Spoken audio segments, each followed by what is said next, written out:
You ever get the feeling that something's off? Like the future we're walking into is wrapped in shiny tech and sleek promises, but underneath it all, we're just being herded? Yeah, same. We all know Elon Musk, genius, disruptor, meme-lord billionaire. And Tesla, it's practically the Apple of cars. But here's what nobody's talking about. What if Tesla isn't just about innovation? What if it's about control? Today, we're peeling back the layers, beyond the electric motors and sci-fi features, and looking at how Tesla could be laying the foundation for something far more structured, controlled, monitored. We're talking about 15-minute cities, the idea that you live, work, shop, and play within a tight little zone, and maybe, just maybe, you're not even allowed to leave it without some kind of permission. Now add in smart cars, AI, and corporate data tracking. You see where this is going? In this video, I'll break this question down. We'll start with how Tesla won our trust, then how car ownership is shifting, how data plays into all this, and eventually, how it all ties back to control. Your freedom to move, your right to roam. It's kind of wild how Tesla went from a quirky startup to the symbol of the future. I mean, rewind just 15 years, and electric cars were this weird, nerdy niche. Now, they're a status symbol. A Tesla in your driveway means you're eco-conscious, tech-savvy, maybe even a little ahead of the curve. And at the center of all that, Elon Musk. The guy's a walking headline. People either think he's Tony Stark reincarnated or the villain from a cyberpunk novel. Either way, he's got influence. And not just over tech bros and Twitter addicts. We're talking governments, investors, fanboys, the media. Everyone eats it up. Tesla's cars aren't just vehicles. They're rolling computers. With autopilot, over-the-air updates, built-in entertainment systems. It's like driving a spaceship. That's the appeal. Freedom, innovation, disruption. The dream that technology will set us free. But here's the weird part. Nobody really questions how all of it works. Like, when your Tesla updates itself overnight, most people think, cool, new features. But think about it. When was the last time your car changed itself while you were sleeping? See, Tesla isn't just selling you a car, they're selling you access. Access to a vehicle that they still control in the background. They can shut down features, add paywalls, limit what you can do, all with the push of a button. And we're kind of okay with that, because it feels convenient. But what happens when that convenience becomes the leash? That's where it starts to get blurry, where ownership starts fading into something else, something that looks a lot more like a subscription to movement rather than actual freedom. And the more connected the car, the more Tesla can decide what you can and can't do with it. Let's talk about that shift, from owning your car to just borrowing it, on their terms. Let's take a moment and talk about something we often don't think twice about, owning a car. Because with Tesla, the idea of ownership is starting to shift into something far less straightforward. You might pay for the car, you might drive it, you might even have the title sitting in your drawer, but that doesn't necessarily mean you control it. More and more, Tesla and companies like it are blurring the lines between what it means to own a product and what it means to simply have access to it. For instance, many features in a Tesla, like heated seats, faster acceleration, or even the so-called full self-driving mode, aren't added to the car later. They're already built into the hardware from the start. The only difference is whether or not you've paid for the digital key to unlock them. And here's the twist. Those features can be turned off at any moment, remotely, without your input. There have already been several cases where people bought used Teslas that came fully loaded, only to have those premium features disabled by Tesla after the sale, because the new owner hadn't purchased the upgrades directly. It's like buying a laptop with Photoshop pre-installed, then suddenly getting locked out unless you pay again. You didn't buy functionality, you bought permission. It's not just about comfort or convenience anymore. It's about control. These cars are always connected. Tesla knows where they are, when they're being used, and how. If they wanted to, they could limit range, restrict charging, or even prevent a vehicle from leaving a certain area. And that's not some dystopian fantasy. It's a technical capability they already have. As we move toward a world where automation and shared transportation are prioritized, personal ownership might fade entirely. Robo-taxis, subscription-based car access, and geo-fenced travel zones could become the norm. And once your movement becomes a service rather than a right, it begs a bigger question. What exactly are they doing with all the data that comes with it? If oil was the resource that powered the 20th century, data is what fuels the 21st. And when it comes to data, Tesla isn't just ahead of the curve, they are the curve. Every time someone drives a Tesla, whether it's a quick trip to the store or a long road trip across the state, the car is collecting information. Tons of it. From your speed, route choices, braking habits, and even your facial expressions while driving. It's all being recorded and stored.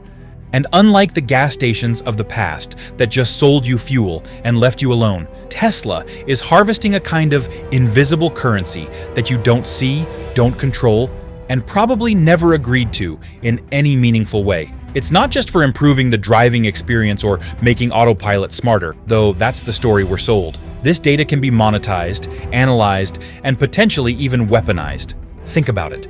Tesla has built a global fleet of mobile sensors. Each car is a rolling surveillance device, capturing video and audio from all around it. Street corners, license plates, pedestrians, your driveway, your conversations inside the cabin. And because it's all tied to a network, it can be accessed and updated in real time. This isn't hypothetical, it's baked into the technology. Now, imagine that level of data collection being connected to urban planning. If a system knows when and where people tend to drive, how far they usually go, how often they visit certain zones, it becomes a goldmine for designing smart cities, cities that can predict, guide, and eventually manage behavior. It's not even that far-fetched to imagine a scenario where you get nudged by your car. Maybe you're advised not to travel to certain areas during specific times. Maybe surge pricing kicks in for leaving your designated neighborhood. Maybe your car just doesn't start until conditions are met. All under the banner of optimization and safety, of course. And that brings us to the next big shift, how urban design and tech companies might be working hand in hand to create something way more structured than we're ready for.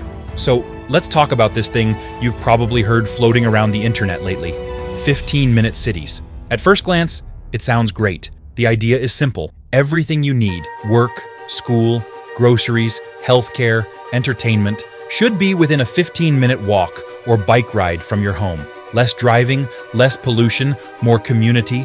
What's not to love? But like a lot of ideas that sound utopian on paper, it all depends on who's in charge and how far they're willing to take it. Because here's where it gets interesting. If city planners start designing neighborhoods where people are encouraged to stay within a limited zone, and companies like Tesla have the tech to enforce that movement, you've suddenly got a powerful combination of intent and ability.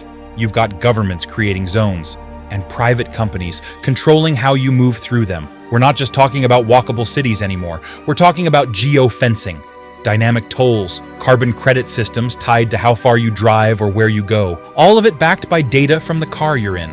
What happens when these so-called recommendations become requirements? Imagine getting a notification that your car won't charge unless you're within your designated district. Or being fined for leaving your zone too often. Or maybe you need to apply for a permit to drive across town during peak hours because, hey, that's not essential travel. And if you think that sounds paranoid, remember, once the infrastructure is built, it doesn't need to be turned on all at once. The systems for control can sit dormant until the moment someone decides it's necessary. It's the classic bait and switch. Sell convenience, sneak in control. Let people think it's about saving the planet or improving quality of life, when underneath, it's really about managing population movement.